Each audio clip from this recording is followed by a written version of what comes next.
Who's got a data joke for me? Somebody's got to have a good data joke. How many programmers does it take to screw in a light bulb? How many? None, it's a hardware problem. Awesome. Good one. I thought it was negative 1 to 8. Two negative 1 to 8. One negative 1 to 8. One to check for floating point errors and one to do the coding. Do we have another one? My only joke, I shouldn't tell it. But did you hear about the statistician who stuck his head in the oven? They put his feet on ice, so on average it's fine. Ha!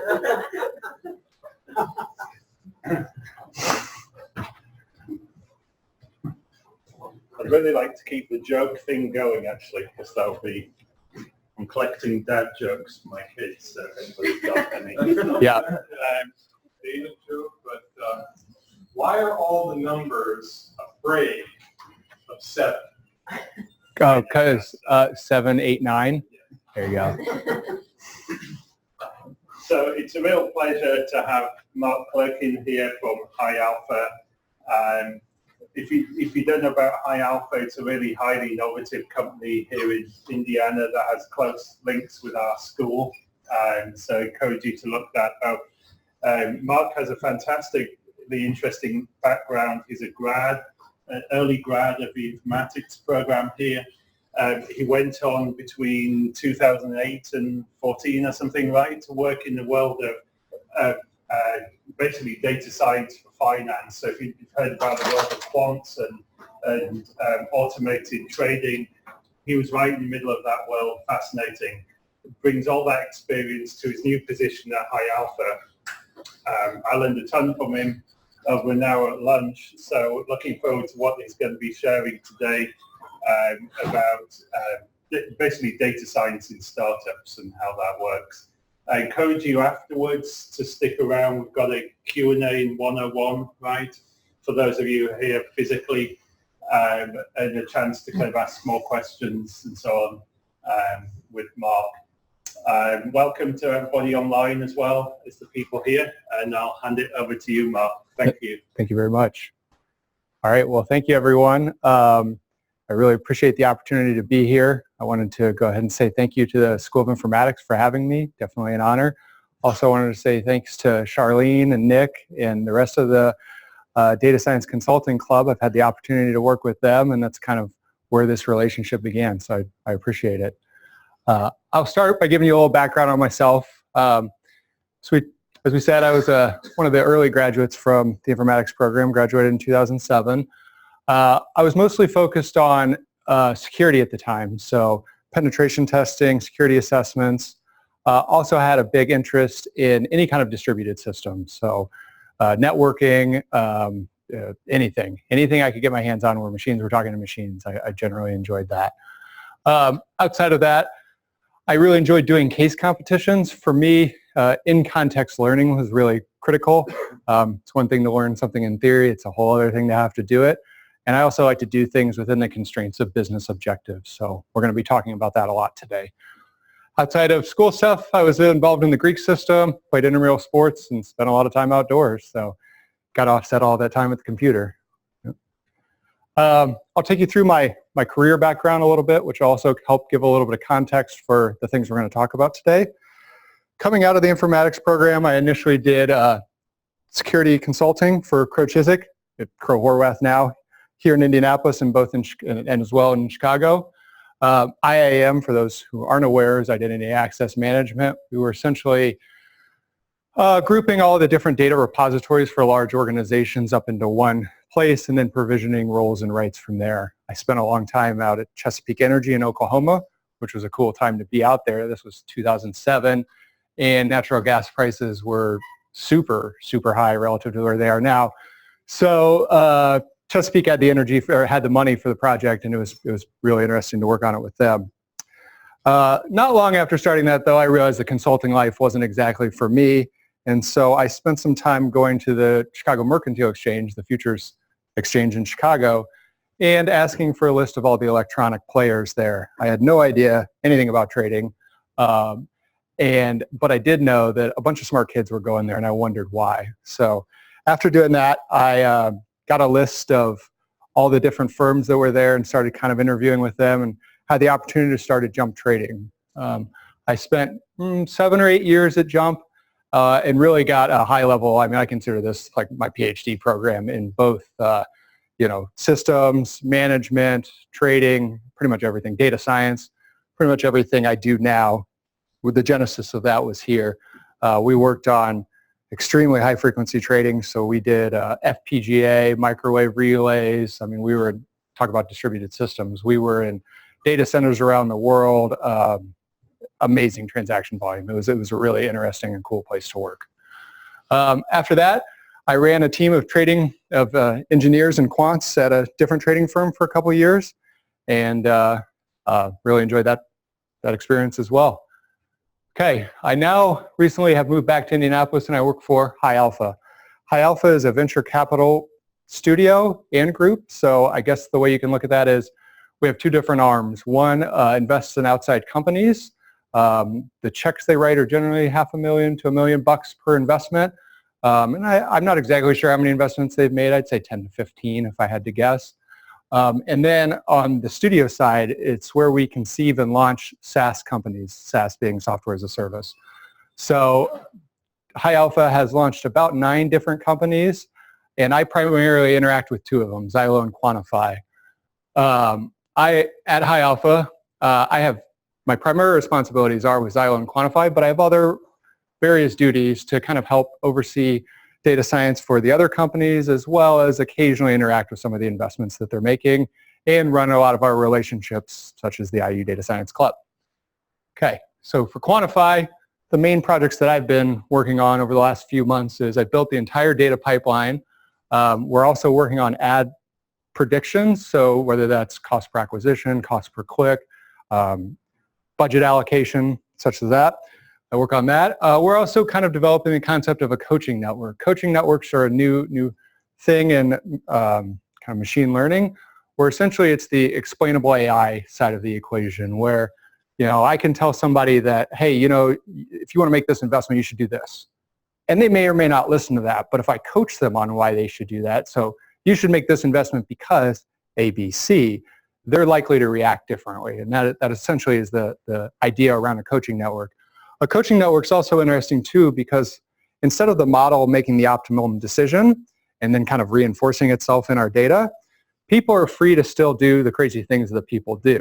So that allows for us to be able to see a lot of different variants and actions. They may or may not respond to our recommendations. They may do something completely tangential to what we had recommended, and it worked. Like, holy cow, that's awesome. So that's kind of the concept around a coaching network. For Xylo, Xylo is a software as a service management platform. So essentially big companies, Lilly, we'll just use Lilly as an example, have a ton of SaaS spend, tens of millions of dollars. And it's starting to get to such a point where they're losing visibility on that spend.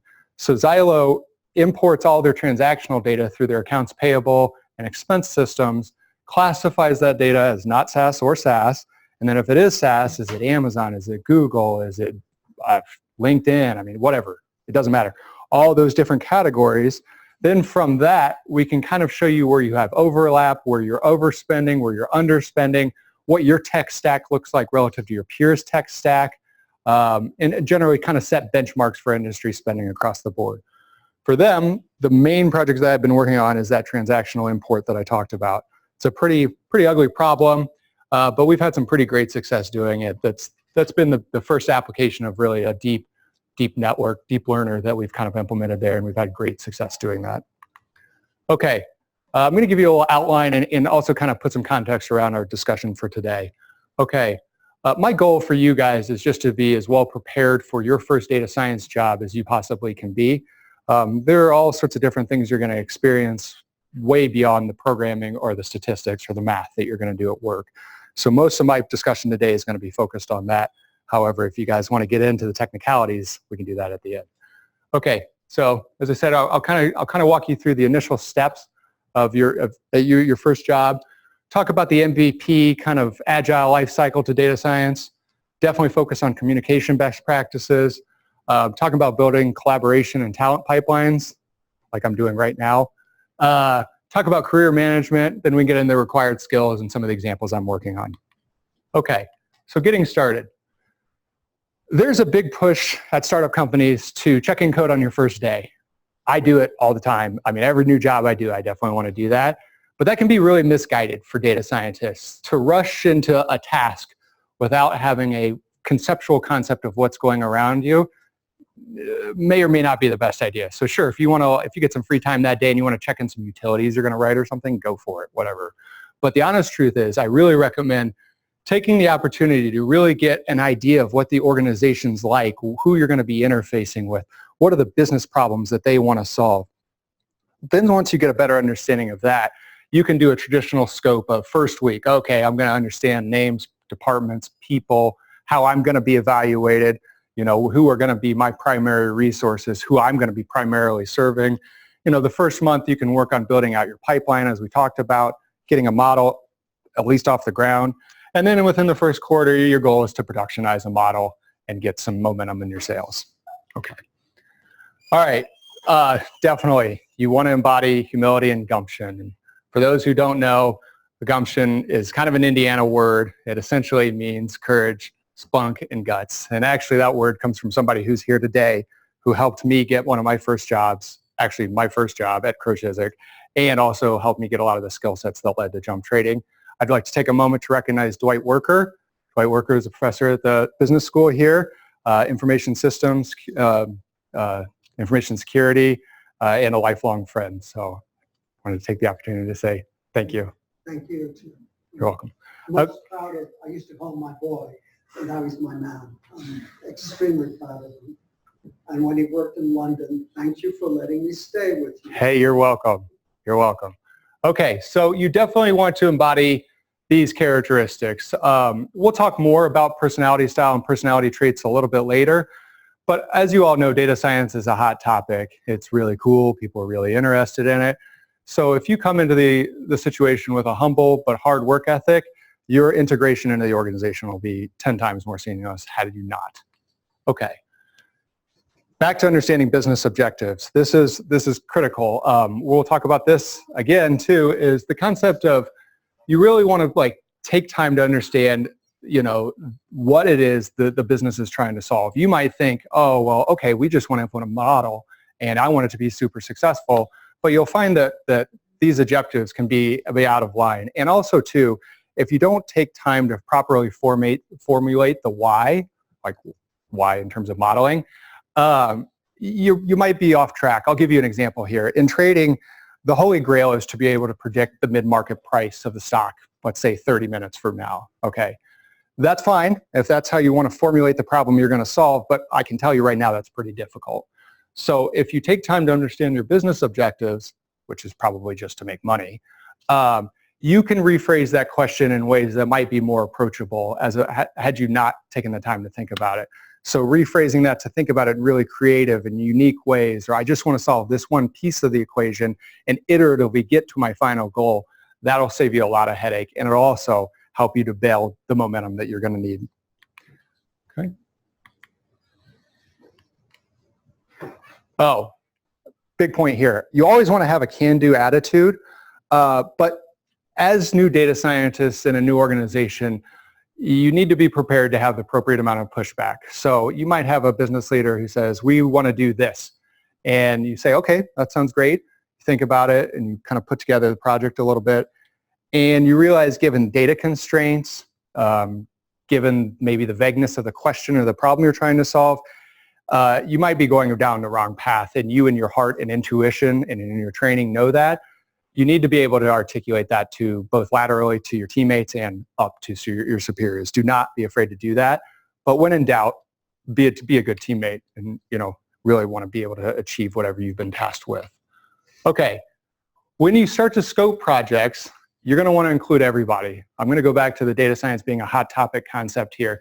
This is a real opportunity to incorporate everybody and give everybody ownership of the model and the model's success. This is key both in terms of team building, but it's also key in terms of segregation of duties, because you as an individual data scientist, you might have to build the entire pipeline from the ETL, like literally from getting the data it might even be in spreadsheets, all the way out to a production, implementation where that's getting fed back into whatever process you guys are doing, you're going to need help along the way. So being able to kind of scope that correctly and also incorporate people, because, data science is hot now, is a really, really good thing to do. Okay, your data to architecture and roadmap. When you get started, you're really going to want, you're going to think, oh, I'm going to have this entire data pipeline. I'm going to use, I don't know, Apache Airflow or something super amazing. It's going to have all sorts of ETL. It's all going to be super great. That's not what it's going to be like. I can tell you that for sure. So you need to balance the here and now versus the where you're going to be. So the basics required for you to make some kind of prediction, of course, is going to be data, whether that comes to you through a view or database from one single repository or maybe a couple that you aggregate. Then you're going to add on some cleaning. Then you're going to add on some basic transforms. Then you're going to do your prediction. Then you're going to feed that prediction out. Over time, that pipeline will evolve. Trust me, I love pipelines. We could talk about this all day.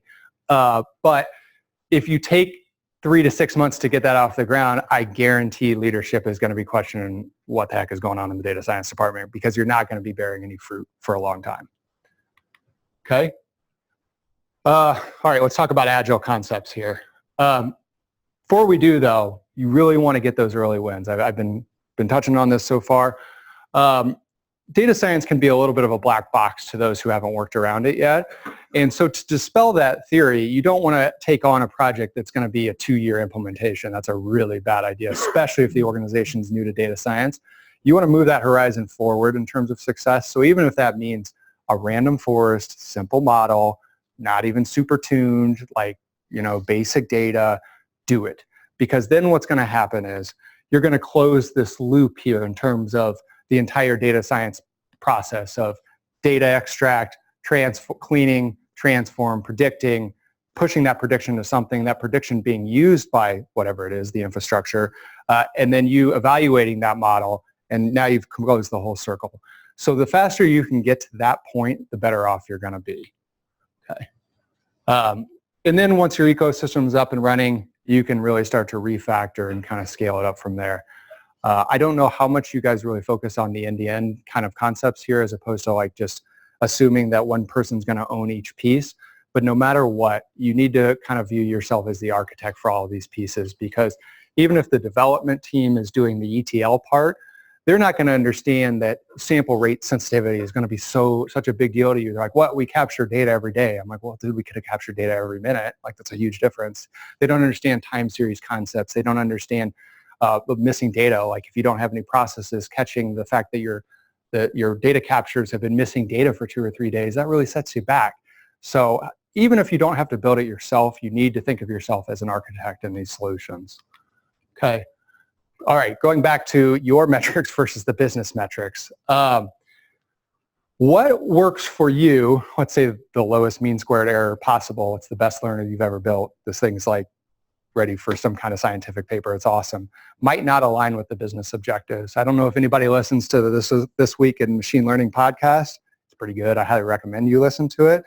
But you hear business leaders talking about this over and over and over again, and especially when you get into really complex model situations where you have multiple models interacting, where one's going to start, let's say I'm doing an autocorrection. So if I'm typing something in my search bar on Amazon, and I start auto-correcting for people who are horrible spellers like I am, that model might start to trump the performance of the next step, which is a recommender model, right? Because the recommender model was trained on sloppy, the way I spell things, you know what I mean? But now we're correcting for how I spell things, and that's feeding into that ecosystem. So you have to understand, you need to balance what was our original business objective, and it was to be able to get our client from point A to B, right, in this example.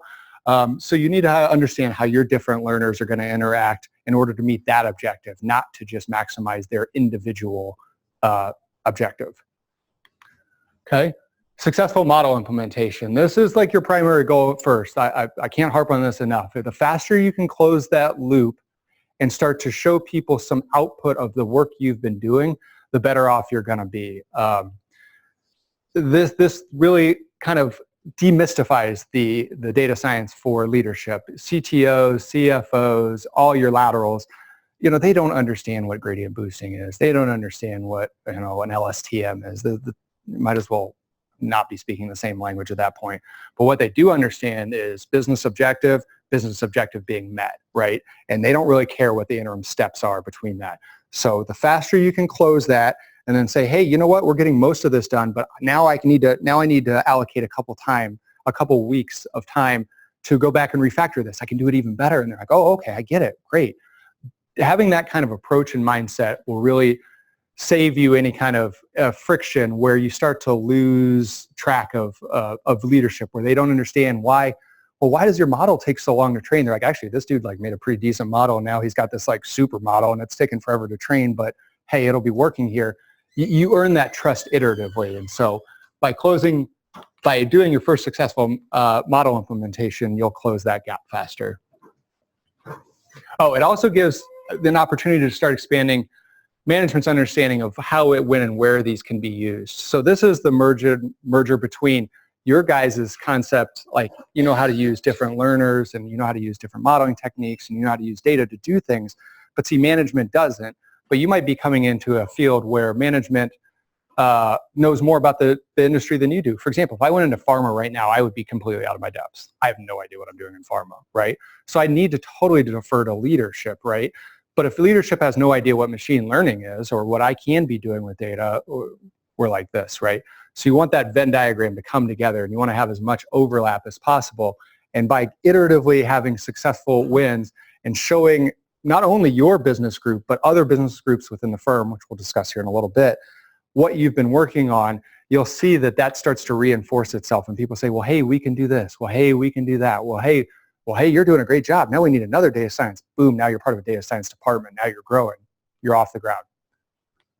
Okay, communication. All right, let's get ready. This is critical. Manage up and be verbose. Okay, I've been both the lowest level employee, and I've been both pretty senior leadership. And I'm going to tell you guys, you need to put yourself in your manager's shoes. It's one of the best things you can do possibly. If they don't know what's going on, if they don't know about you, if you're not articulating what's going on, how in the world do you expect them to manage you, right? And one of the worst things in any kind of project management that you can do is sit there and quietly suffer until it's really late in the project and then start to tell people about it. That's a huge problem. Where early on, if you take ownership of the problem you're facing, but let's say I'm 3 days into a project and I'm like, whoa, data is really messed up. This is a big problem. You come to leadership and you say, hey, big problem with data. It's going to set us back. I think I've got a solution on what we can do to implement some fixes on that. We should probably rethink what we've done this sprint, reallocate some time towards that, get that right. I guarantee that's going to be better received than 2 weeks later when your project was supposed to be done, you throw up your hands and do a hissy fit and say, well, the data was messed up. This is real world data science, folks. It's difficult, and you're going to bump into this all the time. Okay, open communication. This is, again, going back to what I talked about with communicating both laterally and up, but also into different departments and maybe into different organizations outside of your own. This is the monthly newsletter that I write. And this goes out to all of our different companies. This goes to senior leadership. And it just kind of gives people a glance into what's going on. This is really good both to develop community, both to gain insight in the different industries that you're working in, so people come and start talking to you about it, but also too to just manage expectations and kind of keep things going, the way you want them to. This is critical because in development terms, things have gotten so refined that you really can organize them in terms of sprints, and it's really not computer science anymore. It's computer engineering, right? Where it's just we're going to build a bridge. So all the steps, you build a bridge. Data science is still noisy in the fact that your project's going to have bifurcations along the way. You know what I mean? You're going to run into hurdles that you were not able to see and you were not able to plan for. So the better the communicator you are, both to your group internally and to your collective organization, the smoother those issues are going to be. Okay, nonverbals. By the way, this is my 3-month-old daughter. I think you can tell here, she can't talk yet, obviously. She's 3 months. She's really smart, but she's not that smart. But I think you can tell she's happy, right? I think that goes without saying. And I think one way to bridge two gaps, both data science has a large number of international students, and even if no matter what language you speak, data science is a whole other language than most people speak ever. And people have no idea what you're talking about 90% of the time. So the way you carry yourself in terms of a positive term, in terms of a hard work ethic, really going back to that gumption and really just being super kind, super positive, that's going to help smooth out a lot of the initial problems you're going to have. And also, too, people are going to put trust and faith into you if you're iteratively implementing small successes, carry yourself well, things go a lot better. Okay, attitude. Attitude is critical too. Data science can be, frankly, it can be frustrating sometimes. You're going to put your heart and soul into projects. I can give you a real world current example. I built a really good learner to do some text classification stuff. 99% accurate, deep learner, TensorFlow, Keras, LSTM, super awesome. I'm so proud of it. Like a one-man clapping band here, right? The rest of the organization has no idea what I'm talking about. And so the data that I worked with on that was pretty well manicured, and I kind of took for granted that that's what production data was going to be like. That was dumb. Of course, that's not what production data is like. So my model then starts to kind of slip in terms of accuracy, and I can't really figure out why, and I'm looking at where it's like having trouble, and a couple weeks worth of time go past, and I'm retweaking my architecture, really looking into the examples it's missing on. And then I finally backed myself up the stack and I realized the data screwed up.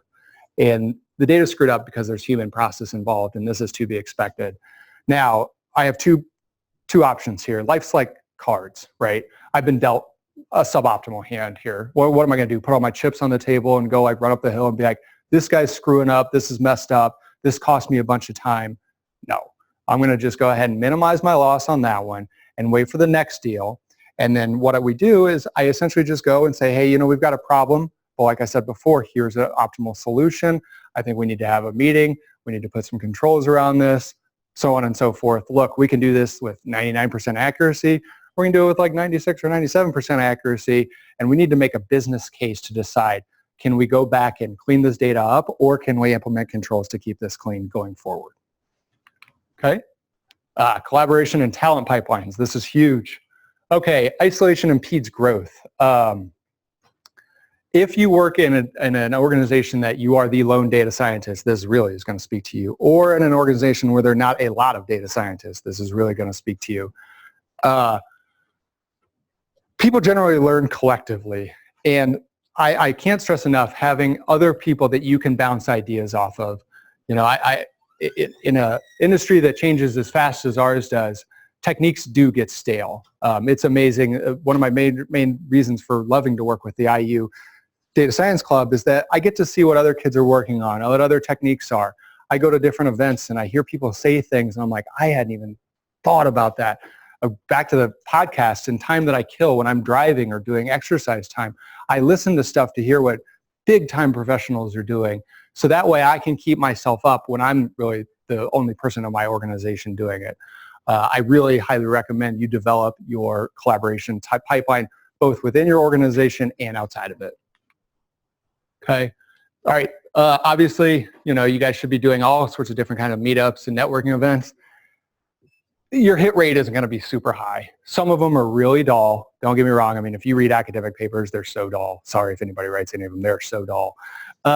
Meetups can be kind of off base too. Sometimes like you think you're going to this really high-end Python development one and the guy does like hello world and you're like, oh, never mind. Okay. But sometimes you really do find gold. And I really think if you have a persistent way of going about that, of seeking out your social and your professional network, you'll really start to it'll reinforce itself and you'll really start to gain a lot of insights from that. Okay. Hey, universities, clubs, and competition teams. Why do you guys think I'm here right now, honestly? Continued education, I'll be honest with you guys. I got to keep learning in this industry, and so will you guys. But also to help you guys get jobs, grow my professional network, and to help my cause at High Alpha. When it comes time to hire folks, I want to be like, oh, I know this guy right now. I know this gal right here. Like we should bring them in. And that all comes from the previous steps of going to meetups, of networking, of having academic pipelines. So make sure you take time to develop those. Okay, career stuff. Okay, career path, plain and simple, like follow your heart and your mind, right? Like you can essentially say, you can do the equation with your mind and say, well, where can I make the most money or what can I do? But the honest truth is, if you aren't true to yourself and what is most interesting to you, whether that be trading, biosciences, doing the engineering side of the equation, doing the pure math side of the equation, stay true to that. And also respect the fact that that's going to evolve over time. Who you are today is not going to be who you are in 10 years and definitely is not going to be who you are in 25 years. So embrace that change. I don't know if I did say it. Embrace creative destruction. You know, I'm all for taking your time, being at a job and seeing things through. But at the same time, you have to be able to let things go and recreate what you did before. I can tell you for sure, I've let go of a couple really great jobs, like really great jobs. But the honest truth is that tipping point of letting that go and then starting over, that is the time where I really learn the most, because it's going to push you way out on your edge in terms of your skill set, what you can do. It's easy in big organizations, especially if you've been there, to specialize. And there's nothing wrong with specialization. Don't get me wrong. If that's what you want to do it. But if you want to kind of work in startup environments, if you want to be a really broad kind of person, put yourself out on those edges and do it pretty regularly. Do it on a 5-year interval or so. Okay. Skills. Well, I'm going to tell you breadth and depth. We'll talk a little deeper about skills. But again, this needs to go back to what it is that kind of gets you going. Like what motivates you? Honestly, a lot of you probably have already had real world work experience, but you can realize that jobs can become monotonous and kind of tedious at times. So what is it? What are the certain facets about that job that really do jack you up? Find those and embrace those and try and find places where you can really utilize that. Also, stay true to like, you know, whatever it is about yourself that's evolving, and don't buck that. Kind of go with that trend. Okay, required skill set. All right, soft skills. So we've talked about a lot of this stuff today. Verbal, nonverbal, and written. Organizational leadership, that comes with time, I'll be honest with you, but definitely taking the opportunity to find, did I skip a slide here? Nope, not yet. Okay, taking time to find good leaders and being around them. There are good leaders and there are bad leaders, trust me. You'll work for both of them at some point in your life. For the good ones, soak that up, really like kind of observe what they're doing, learn that, and try and implement that within yourself. Community involvement, we touched base on that, but emotional intelligence too. Our business can be frustrating. Not speaking the same language like professionally as people can be really frustrating. Working really hard on projects that sometimes just don't bear fruit, that can be frustrating. And how you carry yourself in terms of emotional intelligence is critical. Okay, technical skills. All right, let's talk about this for a while. Linux administration, I do not mean you know how to like CD through directories. I mean you are really thick and thin in and with Linux. This is a huge deal, huge deal. Don't overlook this. I mean, a really good example is you need to be able to script your AWS machines coming up and down. I mean, I run GPU boxes. They're really expensive. They're really expensive. So like I have to script processes that'll start my training routine, start my machine, do all the training. As soon as training is done, bring all that data back to my local machine or to some kind of repository and turn the machine back off. Otherwise, I'd be running up like hundreds of thousands of dollars in training bills. So to be able to do all of that, to be comfortable with every facet of, controlling processes. Do you know how to like truly like, you know, manage like resources on a Linux machine? Do you know nice? Do you know top? Do you know everything? Like how to kill things, how to like, I can't even get into this enough. Take time to work on your Linux skills. Do it. Okay. Scripting, that goes with that. Networking, I mean, just understand distributed systems anyway. I mean, obviously distributed computing is huge in our business. So you should at least have an understanding of how those underlying architectures work. There's different ways to do this. Trading was the real big, like, first go for this for me, where I watched our messaging architectures, you know, sending messages around the globe at like literally the speed of light. And it was amazing to think about how all that information was getting digested and dealt with. But now with distributed computing, you have the same kind of concepts. And while that gets abstracted from you with like Hadoop and things like that, you should still have an understanding of what's happening, where your bottlenecks are, and what's going on. Okay. All right, modeling languages. You should definitely be proficient in R or Python. I personally like Python. Python to me is end-to-end, right? So if I want to do from the ETL to prediction out, I can do that all in Python. I am not sure you can fully do that in R. I started in R. R is great, don't get me wrong. But like, you can't do the entire ETL process in R. You know what I mean? You can't do like a GUI that was, well, I guess you can do Shiny apps, but you can't do everything you can do in Python and R. Do a high level language too, whether that's, Python counts again there too, so there's a 2 for 1. But Java or some kind of web architecture, you know, you can't be ignorant to what's going on. For example, I work for SaaS companies now, and most of our front-end product is in web architectures, whether it's JavaScript, Golang, whatever, it doesn't matter. I'm not proficient in those 2 languages, but at least I have an idea of what's going on, and I can work my way around that. I am a huge proponent of knowing one low-level language. Now, my C++ skills are starting to get a little stale. I haven't used them in a year or 2. C++ is really difficult if you really want to get into it. But if you really want to do high-performance computing, you have to understand how to allocate memory, how to not call new and delete, how to have the proper containers, how to do all of that, and think that way. Because once you start thinking that way, I started down here and worked my way back up the stack, where I think a lot of you guys are starting here and need to work your way down the stack. I had a joke the other day. Somebody was asking me if my system would be able to respond to them in within like a workflow. Like, let's imagine we're on a website and I'm like filling out a form, and they were like, yeah, can it get back to me in 10 seconds? And I literally laughed out loud, because the programming world that I came from, I could get data from Chicago to New York and back in under 1/100th of a second. You know what I mean? So I'm like, yeah, I'm pretty sure we can do it in 10 seconds. But all the data management that went into that kind of came from my time in C++. Obviously, queries, lookups, all that stuff, that goes without saying. Okay? How to rapidly improve. This is critical. I mean, if I can give you any advice that matters today, this is it.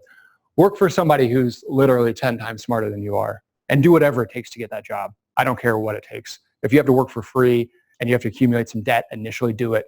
I know that sounds crazy. Do it, though. When you get into a workforce, there's a couple different scenarios that you're going to be. Either you're going to be the smartest dude in the room, and that's a problem, you know what I mean, because then you're not going to be the smartest dude that long. Or you're going to be spending all of your working hours working to catch up to folks smarter than you. The team I worked on at Jump Trading, we had 2 masters out of Stanford, 2 masters out of MIT. My boss was from Harvard, 2 Michigan engineers, a Purdue engineer, and a couple people from Cambridge. Like, dude, every day I got to work, I had to work hard just to be there. And doing that for years on end really teaches you A, great skill sets, A, great work ethic, but B, I mean, just through the osmosis of being around it, it's incredible. 10,000 good hours versus 10,000 bad hours. You guys all know the 10,000 hour things. 10,000 hours isn't the same thing. There's good and bad. So if you're really in it and you're really learning it, that's useful. Otherwise, you might as well just be like playing golf or doing whatever you like to do. I am going to say, man, really good. My opinion is that really good leaders don't have this shit runs downhill mentality. And if you guys don't know what that is, that's that, okay, I'm the boss and CEO wants me to do something. All right, well, get it done, and you get it done too. And then I start, kind of cracking the whip at you guys to get it done. Shit running downhill. That's not how it works. It's inverted pyramids, where you see the most talented, hardworking people are at the top of the pyramid, and it's hard to keep up with them. If you find that, and you find that they're truly 10x smarter than you, and you find that you're doing something that your heart is aligned with and your mind is aligned with, I guarantee you will have success. I guarantee it. That was a data science guarantee, by the way, 100% accurate. No error. Okay. Current projects. All right. We'll kind of talk about what I'm doing here. I'm not sure what that character is, but hey, whatever. So Quantify, as it says, it's an R&D platform for digital ads. Essentially, at the front end, it allows you in one place to be able to create ads for Twitter, Facebook, Instagram, Reddit, so on and so forth. Okay. On the back end, though, essentially, we want to be able to do a couple of things. We want to be able to allocate budget. So let's say I'm running 20 different ads. They all have different copy. They all have different headlines. They all have different images or videos, right? We want to be able to predict the aspects of those that go into a low-cost ad. We also want to be able to allocate budget properly. So if I'm running those 20 ads and I can spend $1,000 a day, how do I allocate my capital to all those different ads? So that's the main concept around this. This is also where the coaching network comes in. So when I'm filling out my ad and I'm starting to write my headline and I'm dropping 50 exclamation points in it, our little chatbot guy pops up and he's like, hey, too high of a exclamation to text ratio. We've noticed that in the past that actually really does affect your cost, which it does. This is true. Don't do that. Now, if they still want to do it, hey, it's your world, do it. You know what I mean? But this is how we can make recommendations to do that, and we do that through the data science aspect. Okay. This is not what the real pipeline looks like. I wish I could show you it, but I wasn't 100% sure on the legality on that. But I really have built the entire pipeline, which I can go through kind of at a high level for you guys. So we have through the web part where you essentially create the ads, we capture all the different attributes. So whether that's age range, gender, location, etc. We capture all that. And then also too, from that, like you might upload an image or a video. I then do some analysis on that image and video, and I pull out all the attributes of that. Were you smiling? How many people were there? What was the gender ratio of the picture? What were the colors? Right? So then I build this entire matrix of all these things. I merge all this together. Then I have my cleaning processes that come through and make sure everything's legit and alert me if things are going crazy. I then push that down into I do the train test split. So I split up all my data. Then I push it down. We use, for this project, I use the scikit-learn pipeline. So essentially then I do all my transforms on those different columns, whether that's TF-IDF, min-max scaling, custom transforms I do, one hot, whatever it might be. I do all that there. I push that into XGBoost, so I use extreme gradient boosting on that one. And then out comes our prediction. I do a bunch of testing. I save that to a database, and then we make a prediction forward every single day. So this is a production prediction. So that way it's not like I'm just testing against my validate data. I'm actually looking forward every day and doing a prediction. And so I kind of track all that in the database. I wrote every single piece of what we're talking about here. And that's essentially how it goes. We've got a library so far of 225 features after all the transforms, and so it turns out to be like more 600 or 800 features that are going into the model, and that's going to continue to grow. So that's quantified. That's the first half of my day every day.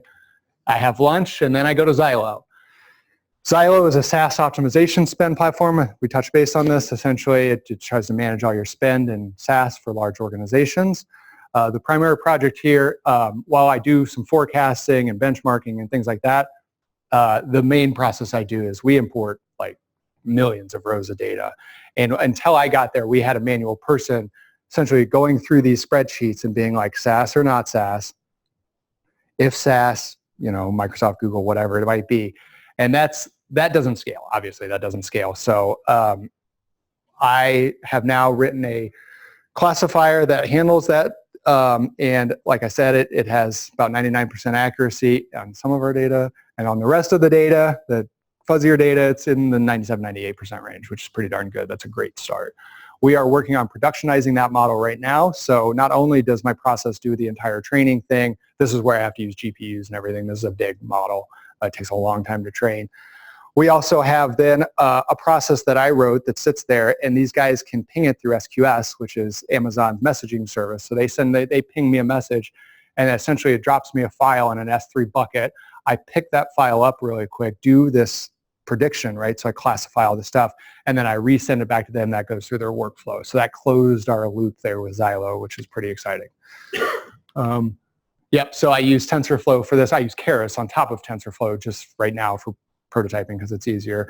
I don't know if you guys have done word embeddings in TensorFlow, but this is essentially what it looks like. This is not my model. I can't really show you my model, but I do all the text. I put the text into a big, embedding, and then I do essentially an architecture that does not look anything like that, but it's still pretty deep and pretty cool. Yeah, so at a high level, that's essentially it, and I'm open to any questions you may or may not have.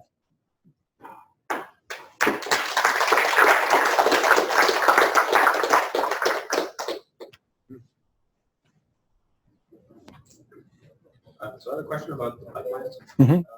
When you're starting out a data science team, how do you make sure that you get to make decisions while immediate they also have lasting consequences? Mm-hmm. How do you make sure you don't get technical debt? How do you make Great question. but also optimize the short term? Great question. And the fact that you said technical debt was excellent. I do accrue some technical debt along the way. So really what I do, honestly, is articulate the pros and cons of everything we do. And then we have to make trade-offs along the way. So a really good example is for some of our ad data right now, we capture at an interval that's a little slower than I would like. I'd like to be capturing that at a faster interval. We've discussed that, but currently, based on where we need to allocate resources, we aren't able to address that right now. So it's a known issue, but we're going to go back and fix it. Yeah, so you just really have to be aware of the technical debt you're accruing, articulate the costs and benefits of addressing it or not, and then make a business decision. I would say something like your tech stack, where it's harder to change after some time. Like if you already productionized your model and you want to change later, that's harder to do. Right? So we're talking about things like that. Okay.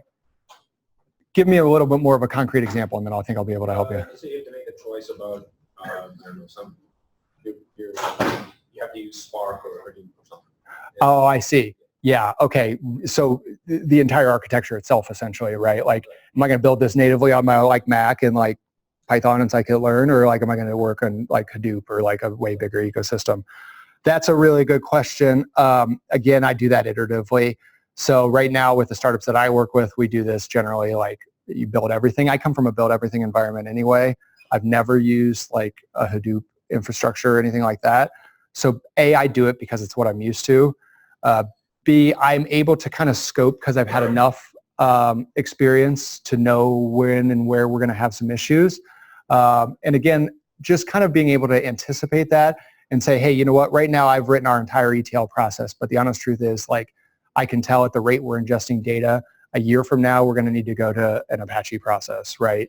You just need to articulate that and make sure that as many of those pieces are going to be static as possible. Just that really the way to say this is if you think about the ETL layer, let's just talk about that. And then you talk about it coming into your model part. Let's say I wrote the ETL layer in Python by myself, but now we need to scale up to something bigger. There really should just be an interface between the two. So that way I can flip from one architecture to another and the interface itself stays static. That's how I really mentally think about that. Yep. I have a question. Mm-hmm.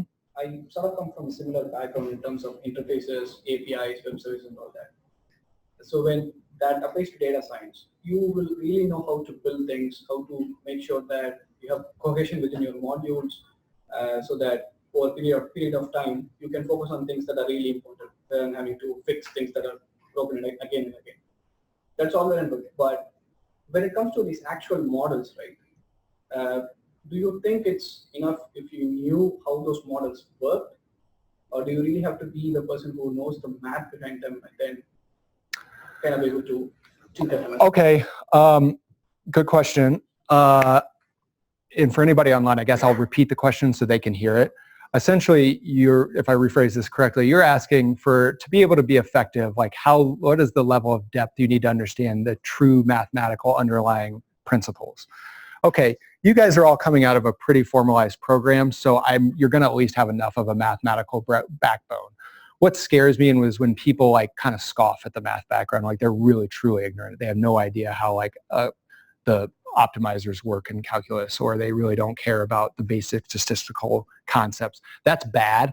But I do think that there's kind of a mezzanine in terms of understanding. I'd say I live in the mezzanine where essentially I do respect the math. I read about the math. I work on the math. I'll read Ian Goodfellow books. I mean, super math intensive. But at the same time, like I'm not mathematically trained. You know what I mean? I don't make the decision from math first. I actually make it from engineering first. And there's an argument to be made both ways, but you just cannot be ignorant to the math. And I'm sure none of you are. So earlier you talked about keeping the big picture in mind. Yes. How, when you're figuring out what you want to do, how do you keep the whole picture in your head while you're trying to decide whether this should be like a small or large architecture? Because that seems like it's a very long development cycle to get a huge pipeline going. How do you keep track of the big picture? That's a good question. So the question is essentially, how do you keep the long-term vision in line with the here and now?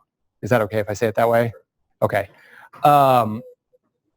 I think that might be an art where just experience will help you with that.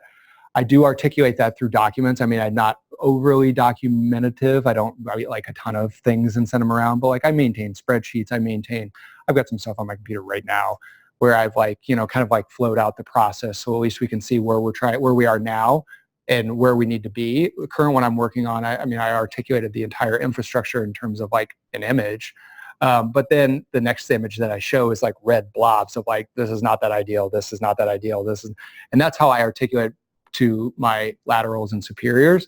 But in my head, I honestly can just keep it straight because I've done it enough. So you'll get it. Over time, you'll figure it out. I have a question for the agile cycle. So you said that you are working with the agile development. So typical agile cycle for the software development is same applies for the data scientist? Yeah, I'm honestly just figuring that out myself. I'll be honest with you.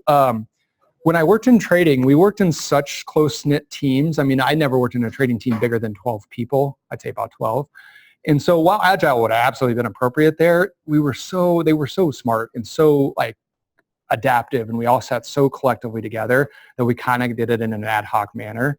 Now I work in a very agile, like truly agile organization, and it's almost like I'm getting a reintroduction into agile. So I will be honest with you, I do not have a formulaic approach to data science in agile. I do believe they mix, and I do believe it's the right way, but I'm still in learning mode on that one. So if anybody has any good resources on that, I'd love to hear it.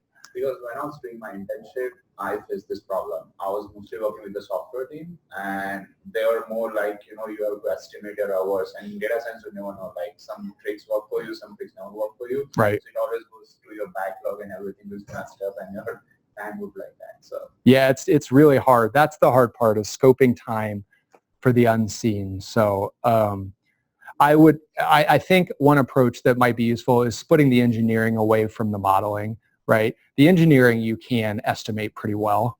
The modeling, that's a different deal. So you might want to go about that at a different approach. I'll get back to you. How do you do project management in a data science project like this? Like you said, it's quite difficult to estimate beforehand. So how do you go about it? I think about where we are now, which essentially is at 0. I think about where we want to be, which let's not even say it's like the full coaching network for quantified example, but like the honest truth is we want to be at least providing insights via that little workflow that I talked about where it says too many exclamation points relative to your text. Okay, so here's where we are now. Here's where we totally want to be. Here's interim, right? How can I interpolate the steps to get there? That's how I do project management. I think about it like that. And then I chunk those down into chunks and I report on every step that I do. I say, okay, now I'm going to incorporate AWS's recognition system so I can do some image analysis because I don't have enough data to train my image analysis on. Say, okay, how long is that going to take? I said 2 weeks. Say, okay, bam, done, right? See, that feeds the end goal, but I chunked it out into just one engineering project. Mm-hmm. For project management for data science, what is the ratio of, say, soft communication, interpersonal skills, dealing with people in that, and hard technical knowledge? Good question. That was a great question. It's pretty tech heavy for me right now because I'm a one-man band, so I don't have to communicate laterally within my own group. But I do need to communicate to like other departments and my superiors.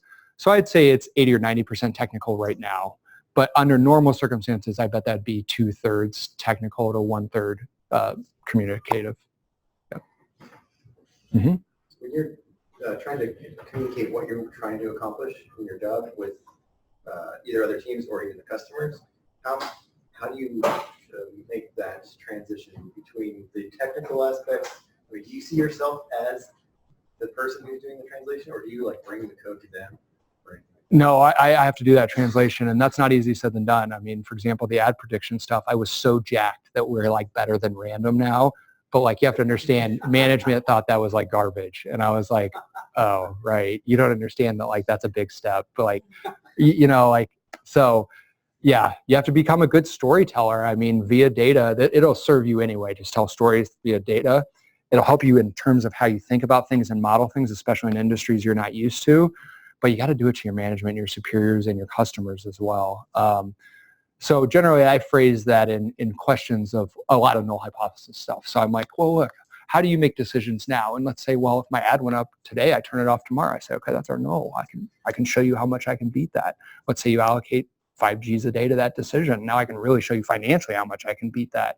That's kind of how I think about it, because then you can give them 2 choices. I'm like, you want to keep going your route, or you want to go my route? And I think that generally gets people's attention. So I have a question about, suppose you have a startup that isn't actually database, their core product isn't about machine learning or recommendations, things like that.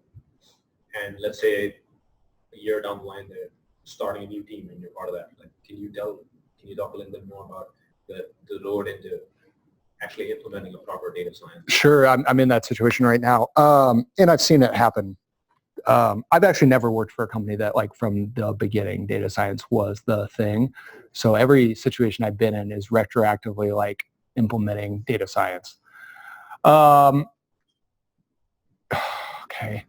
So a good CTO or technology leader that you interface with will understand, okay, well, they need data, they're going to want it in a view, and they're going to want to do that. That's a good start.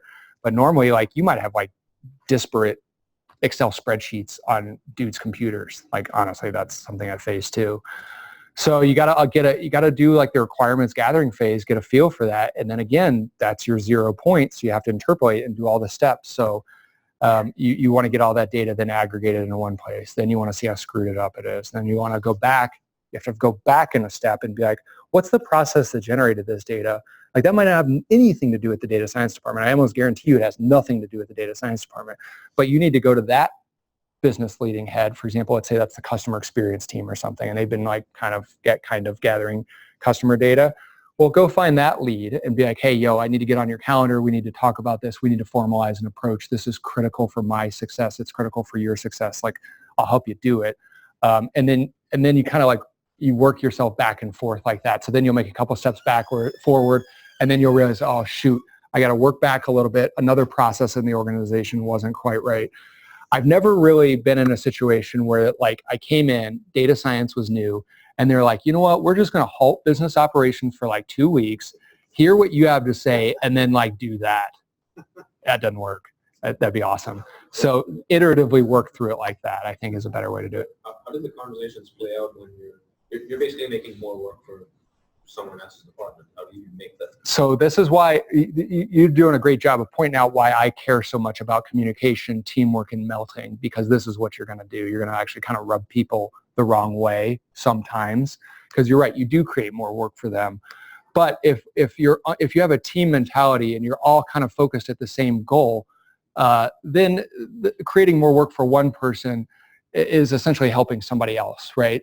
So if we're collectively helping the business, but like customer experience needed to do a little bit of better job collecting the data, then so be it. And also too, depending on what your workload's like, you can bite off a little bit of the problem that they have. So if you come to them with a fully articulated solution, as opposed to, hey, we've just got a problem, you've already helped there. And let's say it was the desperate data problem where you just have spreadsheets sitting around and say, hey, you know what, I'm a pretty good Python programmer. I'll write a script that'll go around and clean up all that data, aggregate that all, you know what, I'll do it for you. I just need your help at this one point. So just balance that. Think about it in terms of team aspect, and then you can kind of like stay in front of the problem of making more work for other people.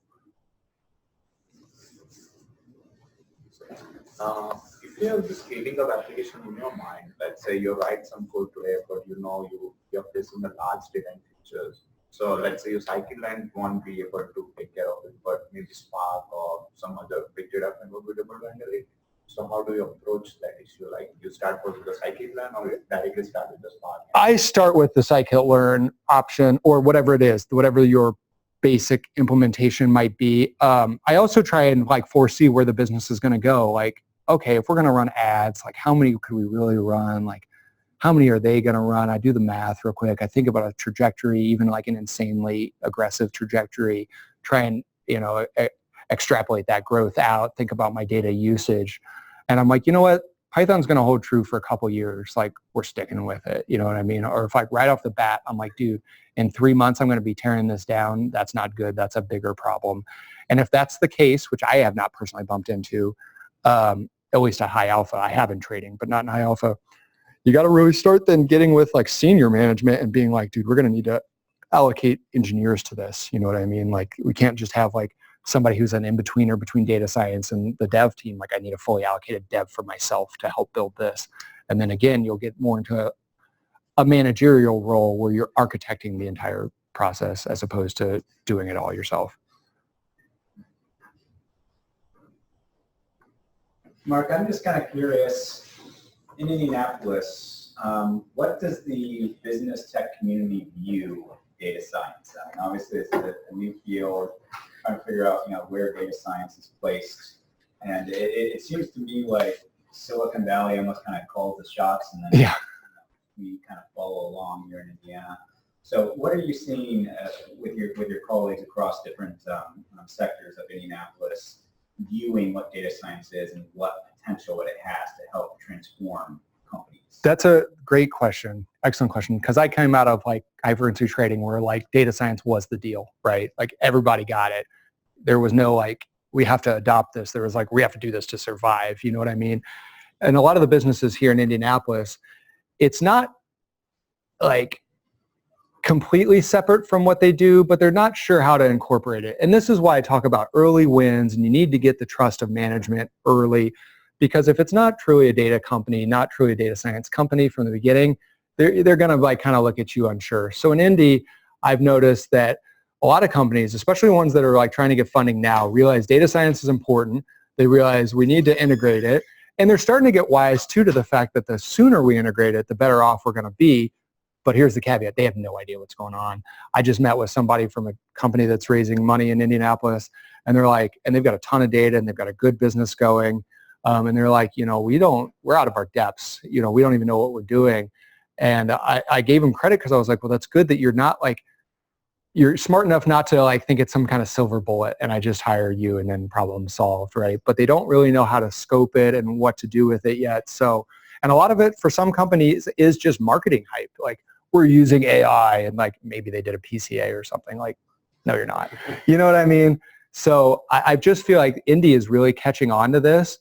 But this is where you guys are really going to have the opportunity to have a lot of success in the fact that if you start with a company that has the appetite for it, you have early wins, it's only going to reinforce your situation, and you know where that goes from there. So I think that was kind of a vague answer, but did that help you? Yeah, very much so. Okay. Is my concept true, do you think? Oh. The Silicon Valley is really leading, and it's cities like Indianapolis are kind of catching on, maybe a little bit behind the trend? Yeah, we were, it wasn't just Silicon Valley because I came out of finance, so that's like other places than Silicon Valley. And like I'm sure big pharma or, other kind of companies like that have been into this too for a long time. So it's not just Silicon Valley, but you're right, it is the big business markets and the really tech forward companies, and then everybody else is kind of lagging. Yeah, I have noticed that. And you'll notice that too with leadership too. You'll get around people who like, they were like doing some queries and stuff, and they thought that was data science. And I'm like, oh man, like, the analogy I always tell people, I'm like, data science, in your car, like you look through the rear view mirror, the rear view mirror is this big, right? That's business intelligence. That's what you've been doing. Like data science is predictions forward. Your windshield is this big. It's like huge what you can do with it, but they don't know how to drive the vehicle yet. So you're going to have to coach them up. You're going to have to manage them up. That's why I talk about that so much. And to follow up on that, do you see that changing? I just think that, as continued companies, I think there was the first gen of kind of companies that had success in Indy, and I'm just going to call them first gen because they're first gen in my lifetime. Angie's List or Exact Target or whatever, which were definitely data-centric companies, but not like big-time data science companies. So you've had that whole wave of people come through, have success, raise up a bunch of really smart people. There are really smart developers, product people, et cetera in Indy. I'm really impressed with Indy, to be honest. But now Gen 2 is going to be data folks. So now you guys are going to integrate with those guys, and you're going to birth the second generation where then all of a sudden, now product people have worked with machine learners and they know what's up. You know what I mean? Now development teams have worked with machine learners. They know what's up. Now you're like a super leader and you have a ton of experience under your belt. That's what I think is going to happen in Indianapolis and other mid-sized markets.